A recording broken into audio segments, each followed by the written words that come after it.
mais um membro aqui, né, para poder enriquecer ainda mais esse nosso debate. Hoje, o Contexto Metrópolis recebe o deputado federal André Janones, que é do Rede Sustentabilidade de Minas Gerais. Ele também tem bastante protagonismo nas redes sociais como representante da esquerda e vai conversar com a gente sobre o futuro dessa ala ideológica. Deputado, muito bom dia, seja bem-vindo ao Contexto Metrópolis. Eu já vou puxar o assunto já para a área de segurança pública, porque a gente está nesse momento com o presidente Lula lá no Palácio do Planalto. Ele está lançando um pacote aí para poder combater o crime organizado. Nós estamos falando aí mais de 11 bilhões de reais que devem ser investidos nessa área de segurança pública. E eu quero a sua opinião a respeito, porque a gente sabe que segurança pública vai ser um dos focos das eleições de 2026. A gente vem acompanhando esse assunto já há bastante tempo. O senhor acredita que com esse pacote que será lançado pelo presidente Lula, ele pode melhorar a sua imagem diante do público? A gente viu diversos levantamentos saindo, o presidente Lula tendo aí uma decadência em relação à sua popularidade. O senhor acredita que com essa proposta voltada para a segurança pública, o presidente Lula pode melhorar e ele tem chance de avançar nessas eleições, né, nessa pré-candidatura? Bom dia, Marília. Bom dia, Neila, Felipe. É um prazer estar participando aqui do Contexto. Agradeço ao Metrópolis pelo convite. Eu quero iniciar respondendo uma pergunta que eu ouvi antes da gente entrar aqui. Eu ouvi algum dos comentaristas, alguém perguntando o seguinte: será que o presidente Lula não demorou responder à sociedade essa questão da segurança pública, que as pesquisas mostram que é um dos principais problemas, segundo a população? Eu não diria que ele demorou para responder em termos de medidas efetivas. Se a gente olhar o governo Lula 1, o governo Lula 2 e até mesmo o governo Lula 3, a criminalidade ela não teve um avanço que fizesse jus a gente dizer que o governo precisasse dar uma resposta efetiva em termos de ações concretas, como se não estivesse fazendo. Claro que exige uma resposta, porque o governo, as coisas vão acontecendo e você precisa estar acompanhando junto e dando essas respostas em tempo hábil. Mas a principal das respostas é em relação à construção das narrativas, né? A principal resposta, não só na área da segurança pública, mas de todas as áreas, essa pequena queda que o presidente teve na popularidade nas últimas pesquisas, apesar de ainda estar muito competitivo e, ao que tudo indica os números, a gente vai ter uma eleição extremamente acirrada, decidida ali nos 45 minutos do segundo tempo, mas se hoje a gente não está em uma situação mais confortável, se o presidente Lula, se o governo não está em uma situação mais confortável, eu diria que é menos por falta de ações concretas, tanto para combater a segurança pública, para controlar a inflação, para diminuir o desemprego, e mais pela comunicação, por fazer as pessoas entenderem isso. Hoje você tem uma situação, por exemplo, em que a gente tem a inflação sob controle, um número recorde de geração de emprego, porém a população não tem essa percepção dessa melhora na economia. Quando você pergunta se a economia vai indo bem ou mal, a população responde que está indo de mal a pior. Então, na minha opinião, não adianta a gente lançar nenhum pacote anticrime, não adianta a gente ter nenhuma medida drástica de combate à corrupção se a gente continuar entregando a pauta, a narrativa, no colo da extrema-direita de mão beijada. Deputado, antes de eu passar para os meus colegas, né, a próxima pergunta, eu tenho só um questionamento para fazer. A esquerda ela sempre foi muito criticada por não reagir às ofensivas do PCC e também do Comando Vermelho, por exemplo, ao longo do tempo. Como o senhor vê essa medida do presidente Lula? Eu vejo como uma resposta efetiva às exigências da sociedade, ao momento que a gente passa. Hoje a gente tem que o principal problema, segundo a população, né, a percepção que a população tem é a violência, mas mais do que a violência, a sensação de insegurança, né? Às vezes, ainda que você tenha melhoras no número absoluto ali de redução de criminalidade, você não tem essa percepção, a sociedade não tem essa percepção. Então, eu entendo como uma resposta efetiva, mas aí eu vou repetir, vou bater na mesma tecla aqui. Eu espero que essa ação concreta, que o lançamento desse pacote, que ele venha atrelado a uma narrativa, a uma construção de uma comunicação efetiva para que a população possa entender que isso é uma ação efetiva do governo. Não é um acaso, nem é uma ação do governador do estado de São Paulo, nem é uma ação dos deputados bolsonaristas lá no Congresso Nacional, mas uma ação de um presidente de esquerda, de um presidente do PT, que é quem está governando o nosso país hoje. Vou chamar a Neila Guimarães, a nossa apresentadora, que está lá na Câmara dos Deputados, para poder se unir aqui também, fazer questionamentos ao deputado federal André Janones. Neila. Já ia dizer, oi deputado, muito bom dia. Hoje eu estou aqui na sua casa e você está aí na minha casa. Muito bom dia. A minha pergunta é a seguinte: o presidente Lula sacou do bolso agora esse projeto que vai ser lançado hoje no Palácio do Planalto de Segurança Pública, acabou conseguindo resolver esse problema que não foi resolvido e que está parado no Senado Federal por conta da PEC da Segurança Pública, que não avança por uma não demanda do Davi Alcolumbre, do presidente aqui do Congresso, Davi Alcolumbre. A gente pode esperar algum tipo de vingança vinda da esquerda ou do PT ou até mesmo do presidente Lula para o Davi Alcolumbre em algum momento? Porque agora a gente viu que ele está reagindo de forma fria e calculista, resolvendo os problemas. Mas a gente pode esperar alguma retaliação vinda aí do presidente Lula para Davi Alcolumbre? Neila, um homem que ficou quase 2 anos preso em uma cela injustamente, sem aceitar negociar a sua liberdade em troca do uso de uma tornozeleira eletrônica. Um homem que ficou preso injustamente por quase 2 anos e conseguiu sair de lá absolutamente pronto para tentar unir, governar o nosso país de uma maneira a deixar de lado a polarização, esse ódio visceral que toma conta da maioria dos atores políticos do nosso país. Eu não tenho nenhuma dúvida de que não vai se dedicar a nenhum tipo de vingança, nem contra o Davi Alcolumbre, nem contra os demais senadores, nem contra nenhum agente político. Acho que se o presidente Lula tivesse esse ódio, esse desejo de retaliação, de vingança, ele já o teria feito muito antes, né, quando assumiu o mandato. Todo mundo sabe que existe ali um chamado período de lua de mel, onde o governante tem quase que um salvo-conduto para fazer o que ele bem entender à frente do governo nos primeiros dias, e o presidente Lula não o fez, muito pelo contrário, assumiu a presidência com um discurso pacificador, um discurso de união, e quem o conhece, quem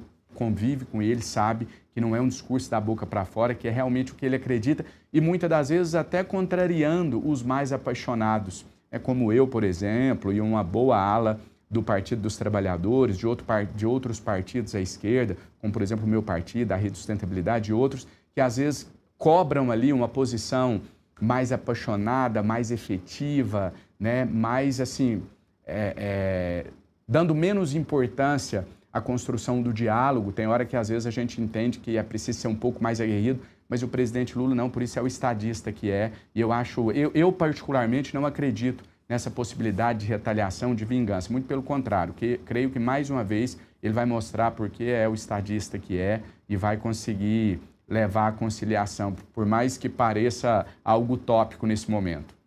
O nosso analista, Felipe Monteiro, está lá em São Paulo. Ele também tem perguntas, né, Felipe?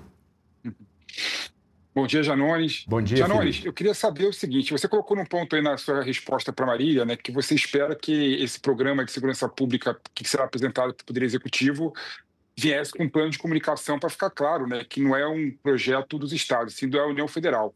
Aí eu queria colocar uma pimenta no seu comentário e perguntar se você acha que o problema da rejeição do Lula é, de fato, problema de comunicação, né? E mais do que isso, queria saber a sua opinião, o porquê que a esquerda perdeu a capacidade de dialogar, né, com as periferias dos grandes centros urbanos, né, que era quem votava na esquerda sempre, em todas as eleições, e você acha que esse é um problema também de comunicação? Eu não acho, Felipe. Eu tenho uma certeza, uma convicção absoluta. Posso estar enganado? Posso. A gente às vezes se engana, mesmo nas nossas certezas, nas nossas convicções, mas eu não tenho nenhuma dúvida de que não é o principal problema. Talvez seja o único grande problema que a esquerda tem hoje, é a comunicação. E sabe o que é o mais grave? Esse problema de comunicação não é um problema do presidente Lula, não é um problema do ministro da SECOM, que na minha visão está fazendo um trabalho fenomenal, excepcional, tirando leite de pedra. O problema da comunicação, no nosso caso, é um problema de campo. Não adianta trocar o ministro da SECOM. O presidente Lula, eu costumo dizer que ele tem uma licença poética para ser analógico, para não ter um aparelho celular, para não ser um homem das redes sociais, por tudo que ele construiu. O presidente Lula é um mito e a gente talvez nem todos tenham essa visão, porque é preciso um distanciamento histórico para a gente enxergar a existência de um mito. Então, o tempo dirá o tamanho do presidente Lula na história do nosso país. Então, ele tem essa licença. Agora, não dá para o nosso campo ter essa licença. Não dá para o governo como um todo ter essa licença.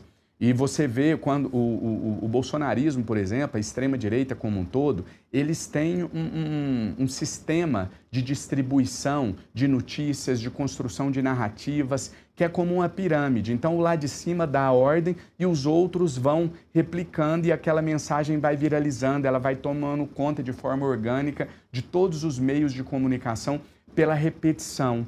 E a esquerda não faz isso. São mensagens desencontradas. Então, cada um está falando uma coisa.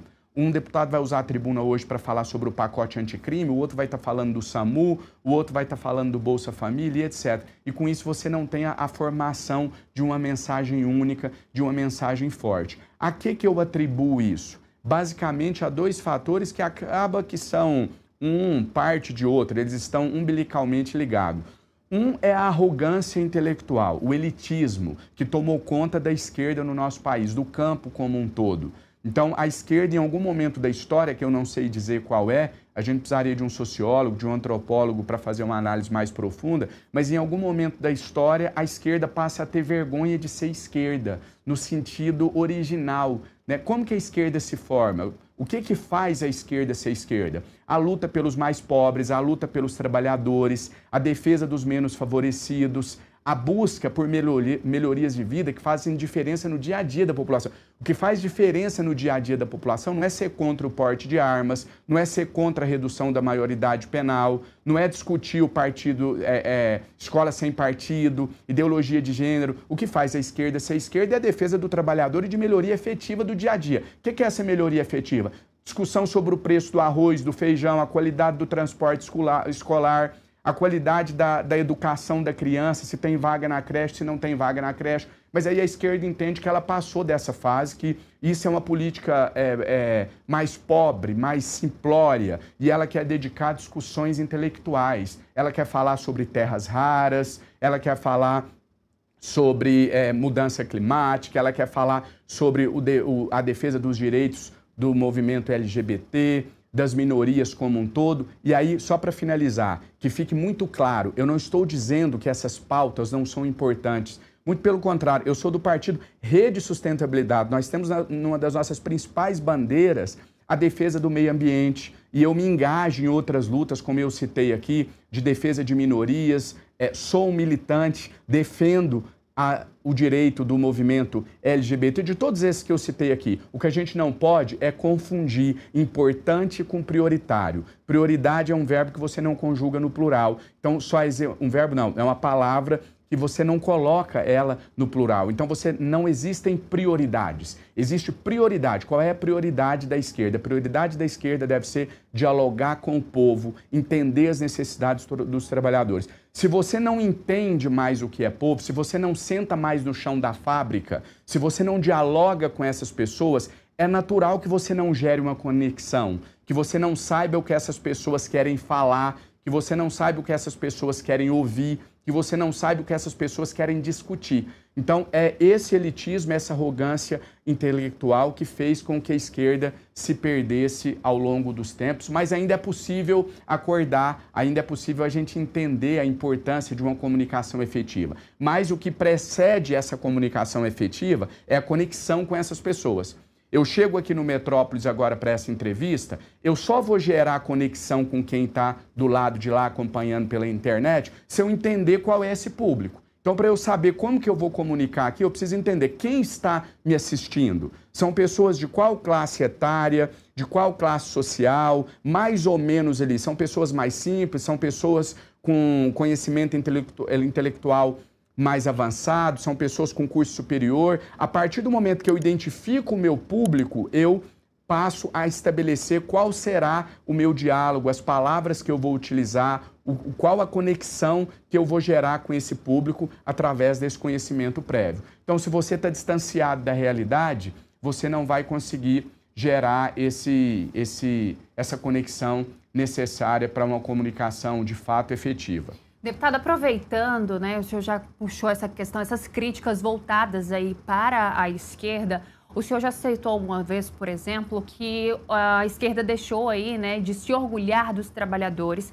e passou a defender aí causas com mais afinco, como o senhor acabou de dizer, né, questões voltadas aí a terras raras e também essas causas voltadas para outras áreas. Como o senhor chegou a essa conclusão de fato, que a esquerda deixou de trabalhar essas pautas que o senhor fala que aproxima mais a população e subiu um degrau, né, vamos dizer assim, em relação a esse público que deve ser atingido? Eu cheguei a essa conclusão porque eu sou um dos que não deixei esse público, que não abandonei. Então, quando eu vou até a periferia, quando eu viajo pelo interior de Minas Gerais, ou quando eu acesso as minhas redes sociais ali nas mensagens no direct, que eu mantenho um diálogo direto com essas pessoas, eu nunca recebi ninguém do povo me perguntando sobre terras raras, sobre movimento LGBTQIA+, sobre nenhuma questão relacionada à defesa da democracia. Eu nunca recebi uma mensagem lá. Deputado, e o PL da dosimetria? Foi aprovado ou não foi? Até porque o povo não sabe nem o que é dosimetria. Eu disse uma vez, e vou repetir aqui, que quem aprovou o PL da dosimetria não foi a extrema-direita. Não foi o bolsonarismo. Quem aprovou o PL da dosimetria foi a esquerda, quando ela aceitou chamar de dosimetria. Ah, mas não foi a esquerda que colocou esse nome, foi a imprensa. Sim, a esquerda é hoje 30%, 40% do país. Vamos colocar 30%, que mais se identifica ali à esquerda. A imprensa tem o direito de colocar o nome que ela bem entender, o relator do projeto tem o direito de colocar o nome que ele bem entender, e a gente tem o direito de acolher ou não, e se não acolhermos, chamarmos do que a gente bem entender. Então, a gente perdeu, a gente aprovou, a esquerda foi responsável pela aprovação do PL da dosimetria, quando ela aceita chamar de PL da dosimetria, ao invés de chamar de PL Fernandinho Beiramar, PL do Marcola, dizendo, olha, gente, se a dosimetria for aprovada, se esse projeto for aprovado, pessoas como o Fernandinho Beiramar podem ter o seu tempo de prisão reduzido. A gente aprovou o PL da dosimetria quando a gente começou a usar a tribuna da Câmara dos Deputados para discursar contra o projeto, para discursar contra a anistia, invocando figuras como Rubens Alves, que eu tenho o maior respeito do mundo, mas que ninguém do povo tem noção de quem é esse cara, ninguém nunca escutou o nome desse homem. Ao invés da gente usar a tribuna para dizer o seguinte, olha, você que está aí em casa, a senhora dona de casa que está assistindo aqui essa minha fala, a senhora tem algum vizinho, algum amigo, algum parente, alguém da sua família que foi vítima de um homicídio? Pois é, o assassino que matou essa pessoa, ele pode ir para a rua se esse projeto de lei for aprovado. Mas não, é aqui que eu digo que entra o elitismo, a arrogância intelectual. A gente não tem mais essa preocupação em dialogar com essas pessoas mais simples. Quando eu uso exemplos simplórios, quando eu falo a linguagem do povo, quem está no andar de cima compreende o que eu estou falando. Podem até torcer o nariz, achar feinho, mas compreendem. Agora, a recíproca não é verdadeira. Quando eu falo uma linguagem mais sofisticada, quando eu me coloco para discutir questões que não fazem parte do dia a dia da população, o andar de baixo não compreende. O meu papel não é ser, o papel de todos nós que estamos no meio político, não é sermos bons oradores, não é isso que a gente tem que perseguir. A gente tem que perseguir ser bons comunicadores, porque senão ações como essas que o presidente Lula está lançando hoje vão se tornar ações vazias, porque elas não vão chegar até a população da maneira que tem que chegar. Ou se chega com a narrativa absolutamente diferente. Chega lá nos grupos de Zap, lá para as tias do Zap, que foi o Tarcísio quem fez, que foi a bancada bolsonarista no Congresso que aprovou, ou que se o Lula lançou por pressão da extrema-direita. E aí a ação é bem-vinda, porém o mérito vai para o outro lado. Neila?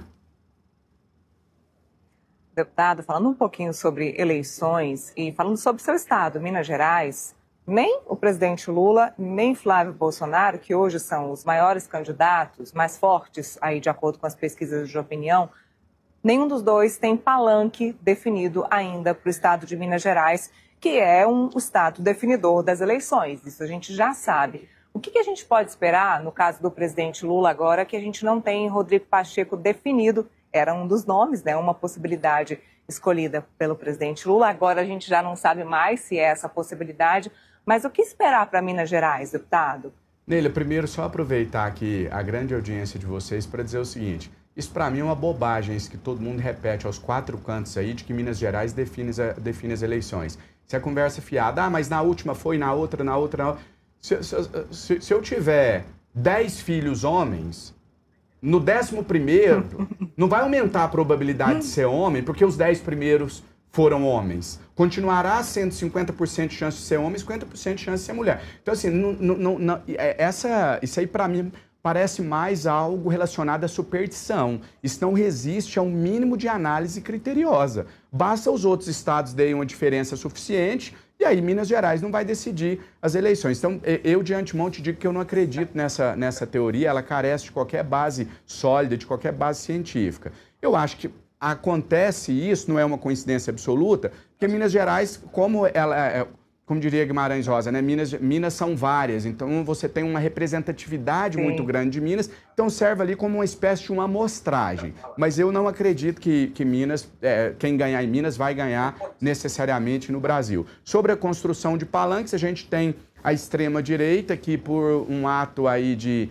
preconceito, né? Porque a única explicação para a extrema-direita não apoiar o senador Cleitinho, que lidera as pesquisas aí com a larga vantagem até aqui, mostra o preconceito, né? Isso reforça o preconceito da extrema-direita, que não apoiaria alguém que é um ex-verdureiro, um cara vindo do povo e etc. Talvez a extrema-direita também começa a se contaminar aí por esse elitismo, essa arrogância intelectual que eu citei e que afetou aí, atingiu uma boa parte da esquerda no nosso país. Essa coisa de ter nojo do que cheira a popular, do que cheira a povão, realmente é a única explicação para a resistência em apoiar um candidato que lidera as pesquisas, querendo que esse candidato abra mão da sua candidatura para apoiar um cara que tem 2% das intenções de voto, que não decola de maneira nenhuma, que é o atual governador Matheus Simões. Agora, eu acredito muito na vitória de um candidato da esquerda, principalmente se esse candidato vier a ser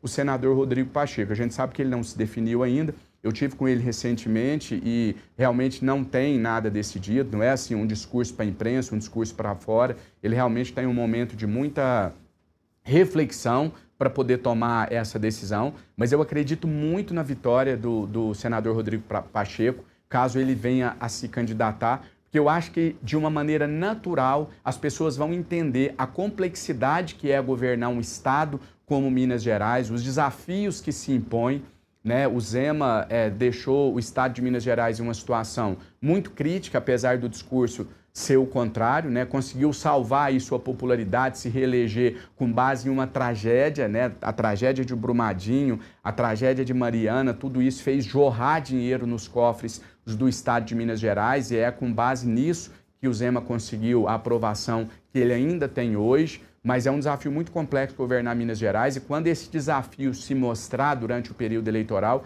eu creio que caso venha como candidato mesmo o senador Rodrigo Pacheco, a população vai perceber, os mineiros vão perceber que é preciso mais do que bravata, do que discurso vazio, é preciso conhecimento, preparo e principalmente uma união de forças, um diálogo com as instituições. E eu entendo, eu vejo na pessoa do Rodrigo o único com o preparo para esse desafio no momento.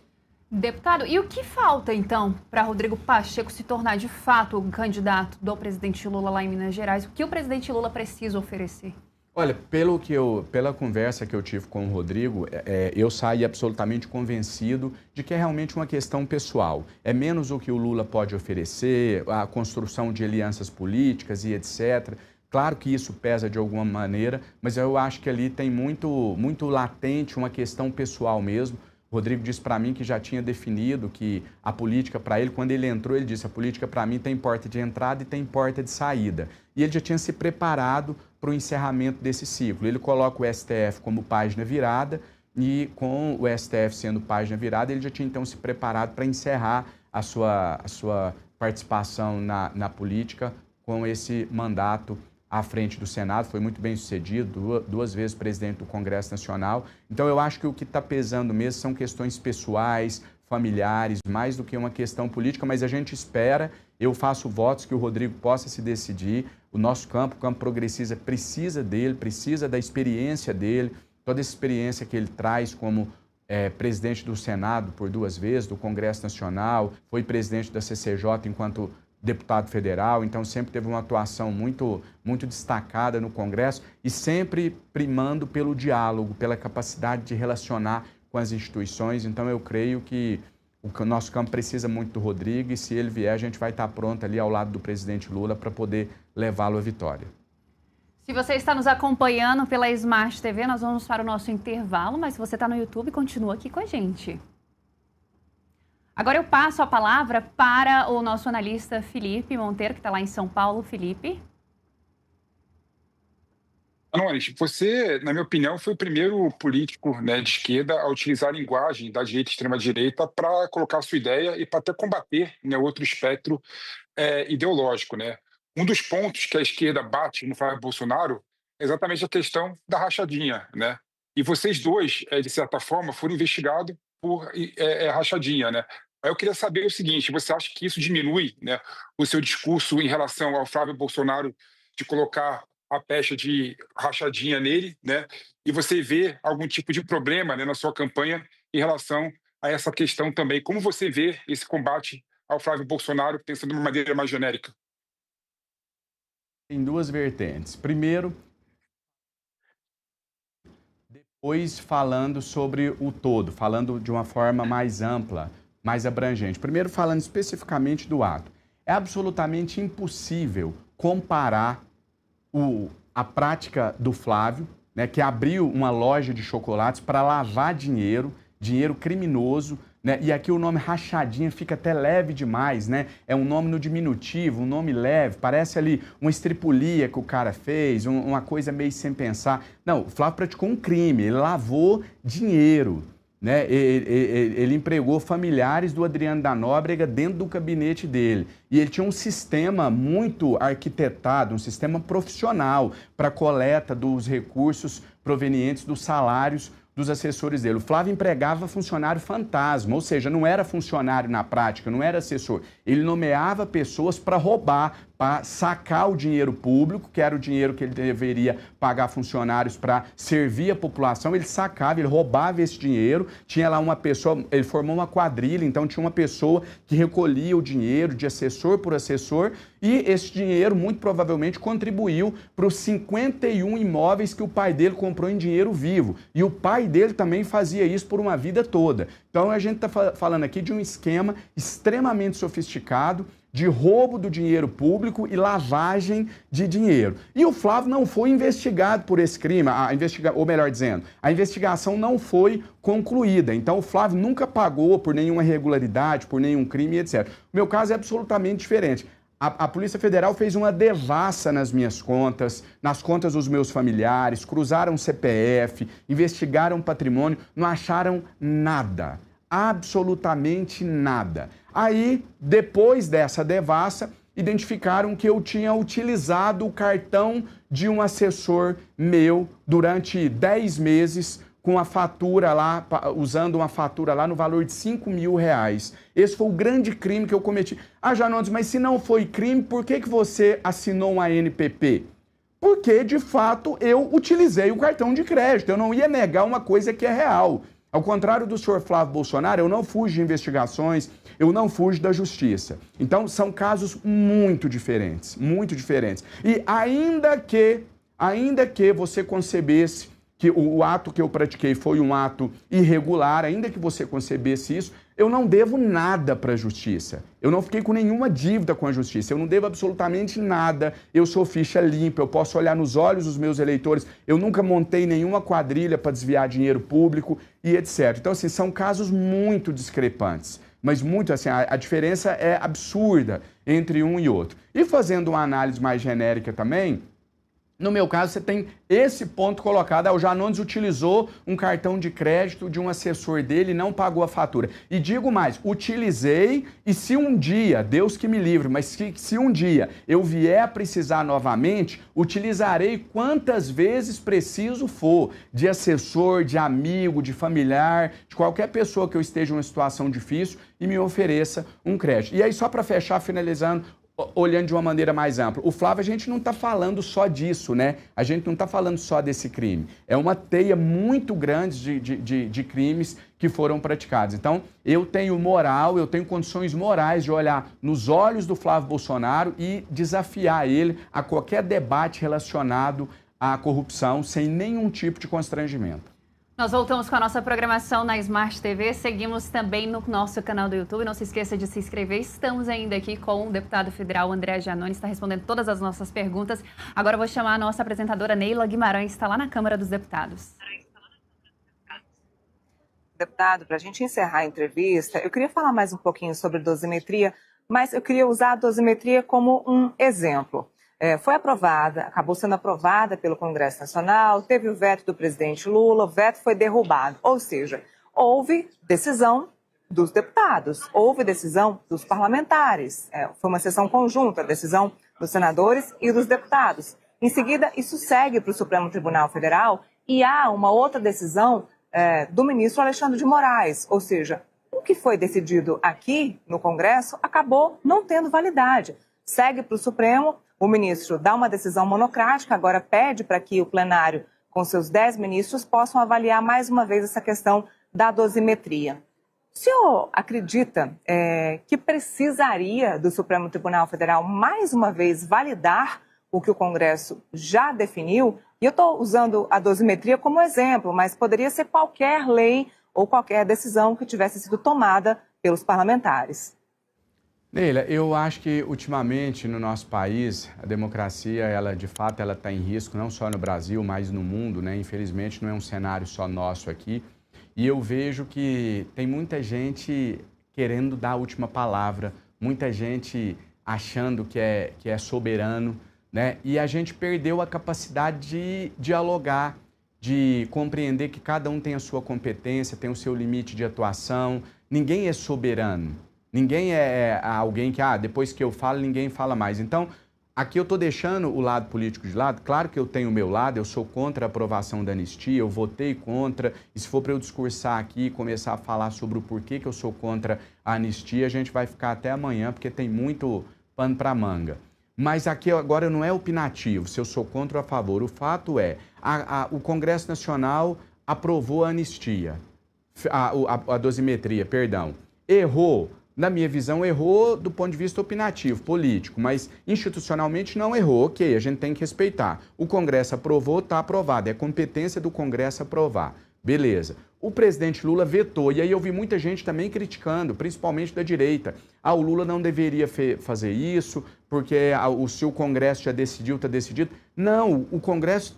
A Câmara, o Senado tiveram a prerrogativa de aprovar a dosimetria e o Lula, dentro da competência dele, teve a prerrogativa de vetar. Até aí tudo ok. E aí o Congresso se reúne e derruba o veto do Lula. Também ok, também é um direito do Congresso. E aí vem o Alexandre de Moraes e suspende através de uma decisão monocrática. E ok também, está dentro das prerrogativas dele, da competência dele. Se existe legalmente a previsão, se ele pode, com base no regimento do Supremo Tribunal Federal, vetar a aplicação imediata da dosimetria, ele o fez com base legal. E uma decisão monocrática, ela pode... prevalecer sobre a decisão do Congresso Nacional? Não, por isso que nós vamos ter a reunião dos outros ministros, por isso que será levada para o plenário. E aí o plenário, que é soberano ali dentro da atuação dele, ele vai decidir se aquele PL que foi aprovado é ou não é constitucional. E está tudo ok nesse trâmite, cada um está dentro da sua competência, ninguém está invadindo a competência do outro. Na minha visão, está tudo ok. É isso, o Contexto Metrópolis recebeu então o deputado federal André Giannone, da Rede Sustentabilidade, conversou com a gente, falou sobre segurança pública, eleições 2026. Deputado, nós agradecemos a sua participação, acredito que a gente vai se encontrar e iremos falar muito ainda sobre eleições, que só está começando, né? Muito obrigada. Com certeza, obrigado Marília, obrigado a Neila, ao Felipe e ao Metrópolis, sempre à disposição e um prazer participar aqui com vocês. É isso, e aqui não se